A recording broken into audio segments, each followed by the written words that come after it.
2026 সালের উচ্চ মাধ্যমিকের রেজাল্ট নিজের মোবাইল থেকে কি করে চেক করবেন তার সম্পূর্ণ প্রসেস আজকের এই ভিডিওতে তুলে ধরব।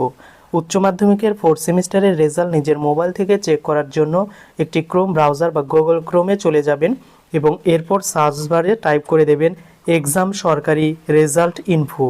এই এক্সাম সরকারি রেজাল্ট ইনফো লিখে সার্চ করে দেওয়ার পর প্রথমে যে ওয়েবসাইট চলে আসবে এক্সাম সরকারি রেজাল্ট ইনফোর অফিসিয়াল ওয়েবসাইট, এই লিঙ্কে ভিজিট করবেন।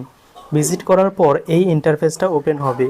এই অফিসিয়াল ওয়েবসাইটের লিঙ্ক ডেসক্রিপশনে দেওয়া থাকবে, সেখান থেকেও সরাসরি এই ওয়েবসাইটে ভিজিট করতে পারবেন। এবং এরপর এখানে লেটেস্ট অ্যানাউন্সমেন্ট বলে একটি অপশন পাবে এবং ঠিক তার নিচেই দেখতে পারবে ওয়েস্ট বেঙ্গল HS-12 রেজাল্ট 2026।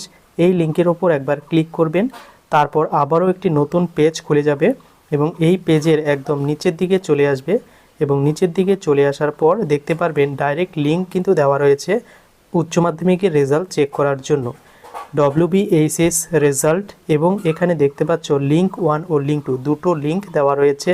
যে কোনো একটি লিঙ্কে ক্লিক করলেই কিন্তু রেজাল্ট চেক করা যাবে এবং এই লিঙ্কটি অ্যাক্টিভ হবে বেলা 11টা থেকে, আজকে 14 তারিখ এবং 14ই মে বেলা 11টা থেকে কিন্তু চেক করা যাবে অনলাইনে রেজাল্ট। তো যে কোনো একটি লিঙ্কে ক্লিক করবে, তারপর এই পেজটি খুলে যাবে এবং এই পেজে চলে আসার পর প্রথমে এখানে দেখতে পারবে এন্টার ইওর রোল। তো রোল এই অপশনে অ্যাডমিট কার্ড দেখে রোল নম্বরের জায়গায় রোল বসিয়ে দেবে এবং নম্বরের জায়গায় নম্বরটি বসিয়ে দিতে হবে এবং নিচে রেজিস্ট্রেশন নম্বর ফিল করতে বলবে।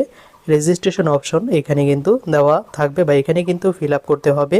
তারপর নিচে সাবমিট বাটন রয়েছে, এই সাবমিট বাটনে ক্লিক করলেই উচ্চ মাধ্যমিকের রেজাল্ট নিজের মোবাইল থেকে চেক করে নিতে পারবে।